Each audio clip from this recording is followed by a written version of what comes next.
Pues evidentemente vivimos momentos muy tensionantes porque lo que hemos vivido en los últimos días es la ruptura, el despedazamiento, el desconocimiento del derecho internacional, de unos mínimos procedimientos y reglas de juego que ha acordado el mundo después de la Segunda Guerra Mundial justamente para controlar poderes militaristas y nucleares. Y el derecho internacional justamente emana después de la Segunda Guerra Mundial en el seno del Consejo de Seguridad de Naciones Unidas para hacer el control de este tipo de acciones. Un Estado, una nación, nadie puede entrar arbitrariamente en otro territorio a hacer lo que hizo el gobierno de los Estados Unidos con Venezuela, donde básicamente secuestró a su presidente, bombardeó, asesinó.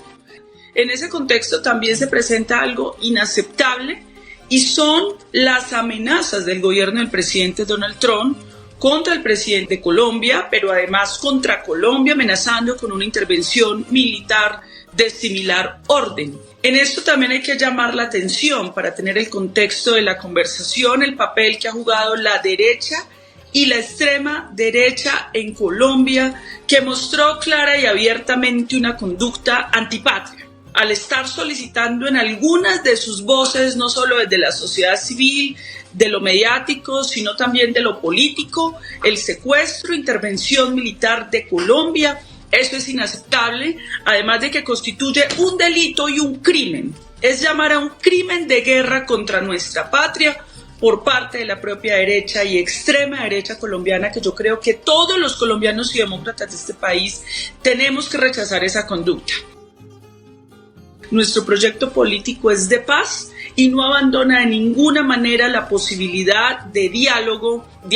entre estados, diálogo interno entre nosotros mismos para buscar una solución al problema regional, que en este caso son dos situaciones en las que tenemos tensiones con los Estados Unidos. Una tiene que ver con la lucha con el narcotráfico y la otra tiene que ver con lo de Venezuela.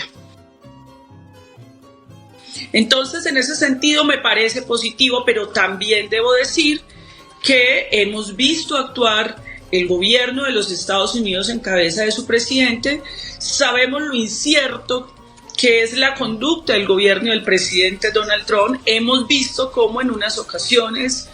ha lanzado amenazas frente a Colombia, por ejemplo, de aumentar los aranceles en el comercio colombiano. Luego dice que no. Hemos visto, actitudes que no nos permiten tener certidumbre. No obstante, siempre tenemos que tener la apertura al diálogo, a los escenarios bilaterales y multilaterales para evitar una escalada de un conflicto, de una guerra en la región que sería terrible para Colombia. Una guerra en Venezuela es una guerra en Colombia. Y esa es la circunstancia en la que nos encontramos en este momento. No aceptamos injerencismos por parte de los Estados Unidos ni ningún país del mundo en el proceso electoral de Colombia, que debe ser decidido exclusivamente y de manera soberana por el pueblo colombiano. En este proceso electoral se están jugando dos visiones. La primera visión es, frente a este mismo hecho de los Estados Unidos y Venezuela, es que de parte de la derecha y la extrema derecha lo que se está proponiendo por algunos sectores es intervenciones militares, choques, guerra con Venezuela, con una intervención militar de los Estados Unidos, lo cual sería devastador, por lo menos para todo Colombia, pero también para 6 millones de colombianos y colombianas que viven en la frontera.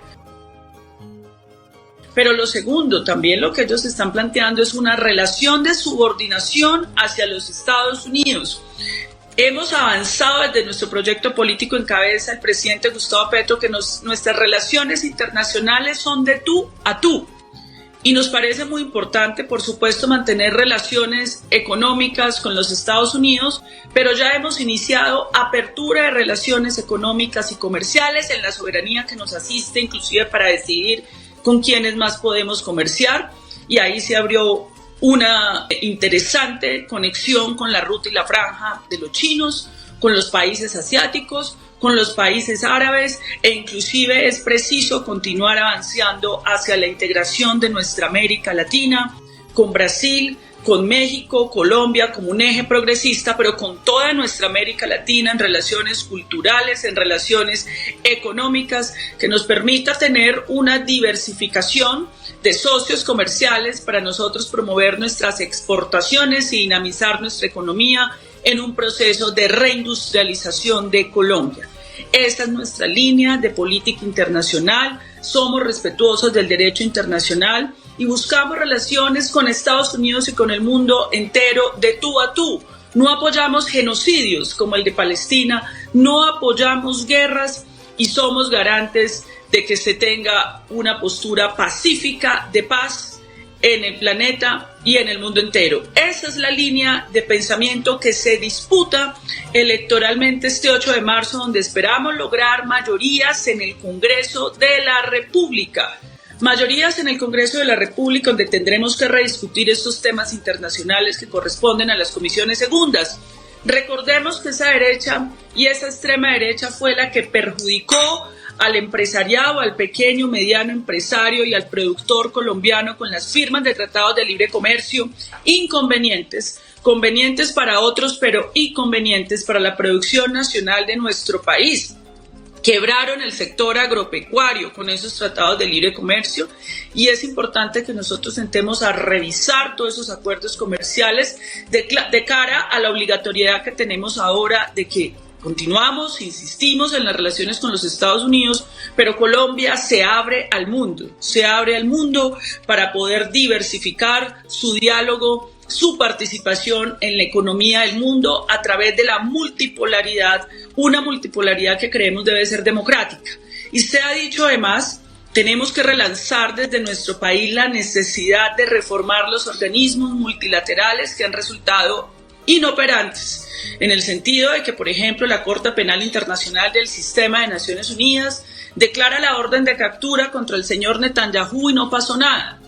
Evidentemente, la movilización de los pueblos del mundo, incluido el pueblo de los Estados Unidos, contra el genocidio de Palestina, logró menguar un poco. No resolvió obviamente el problema estructural, pero menguó un poco el horror que estaba ocurriendo allá. Pero también estamos viendo que el Consejo de Seguridad de Naciones Unidas, que debería ser el organismo en el cual se resuelvan y se eviten este tipo de conflictividades, se queda muy corto para poder intervenir en este tipo de agresiones como la de Estados Unidos frente a Venezuela. Eso no quiere decir entonces que nosotros digamos elimínense las Naciones Unidas, porque este es el único instrumento que tenemos. Los instrumentos multilaterales hay que valorarlos, pero ya es el momento que el mundo mismo, y eso puede ser una discusión que planteemos desde Colombia, desde la CELAC, desde los organismos latinoamericanos, sufran una reforma donde no solamente en estos organismos participen los estados-nación con su gobierno, sino los movimientos sociales, la sociedad civil, los pueblos del mundo, lo cual permita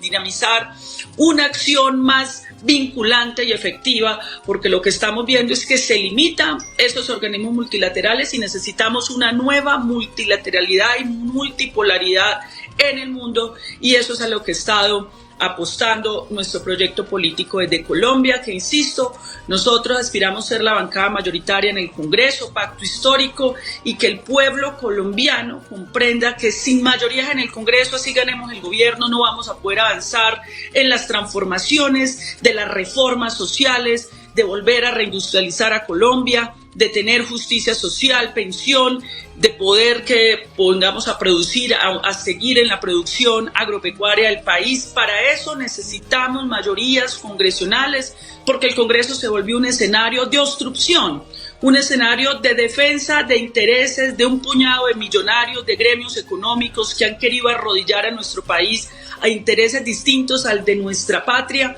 y eso se juega este 8 de marzo en las elecciones del Congreso, donde esperamos que con el favor del pueblo y con el apoyo del pueblo seamos la bancada mayoritaria. Muy buenas.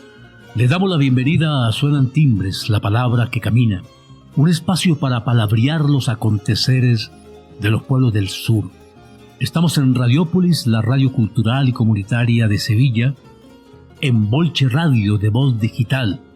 en las emisoras municipales y ciudadanas enlazadas en la onda local de Andalucía, en Urdimbre Radio y en Radio Malva de Valencia. Somos Suenan Timbres, un encuentro con el mundo de la política, la solidaridad, los movimientos sociales, el análisis crítico, la música y la poesía. Les habla Jaime Sedano Roldán.